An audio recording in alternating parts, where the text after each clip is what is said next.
અમદાવાદના સરદાર વલ્લભભાઈ પટેલ આંતરરાષ્ટ્રીય એરપોર્ટથી લંડન જવા રવાના થયેલી એર ઇન્ડિયાની એક ફ્લાઇટ મેઘાણીનગર વિસ્તારમાં દુર્ઘટનાગ્રસ્ત થઈ હોવાની ચોંકાવનારી માહિતી સામે આવી છે. પ્રાથમિક માહિતી અનુસાર ટેકઓફ થયા પછી વિમાનનો પાછળનો ભાગ ઝાડ સાથે અથડાયો હતો, જેના કારણે વિમાનનું સંતુલન બગડી ગયું અને એક બિલ્ડિંગ સાથે અથડાઈ જતા દુર્ઘટના સર્જાઈ હતી. આ વિમાનમાં અંદાજે 242 મુસાફરો સવાર હતા. ઘટના બાદ તરત જ બીએસએફની ટુકડી ઘટના સ્થળે પહોંચી ગઈ હતી અને બચાવ કામગીરી હાથ ધરવામાં આવી છે. આ ફ્લાઇટ રાત્રે 1:38 વાગે અમદાવાદથી લંડન માટે રવાના થઈ હતી. ટેકઓફ થયા બાદ માત્ર 2 મિનિટમાં જ આ ભયંકર દુર્ઘટના સર્જાઈ હતી. વિમાન એક ઝટકે ધડાકાભેર તૂટી પડતા આજુબાજુના વિસ્તારના લોકો ભયભીત થઈ ઘરોમાંથી બહાર દોડી આવ્યા હતા.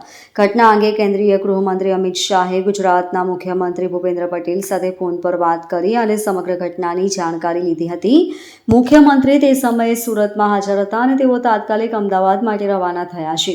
ગૃહ રાજ્યમંત્રી હર્ષ સંઘવી પણ તાત્કાલિક અમદાવાદ જવા માટે નીકળી પડ્યા છે. ઘટના સ્થળેથી મળી રહેલી તસવીરો અત્યંત ત્રાવક અને હૃદયદ્રાવક છે. ઘણા મુસાફરોને ગંભીર ઇજાઓ પહોંચી છે. તેમને નજીકની હોસ્પિટલમાં સારવાર માટે ખસેડવામાં આવ્યા છે. સરકાર અને પ્રશાસન તરફથી સ્થિતિ પર સતત નજર રાખવામાં આવી રહી છે. વધુ વિગતોની રાહ જોવાઈ રહી છે. Bureau report LK star news, Surat.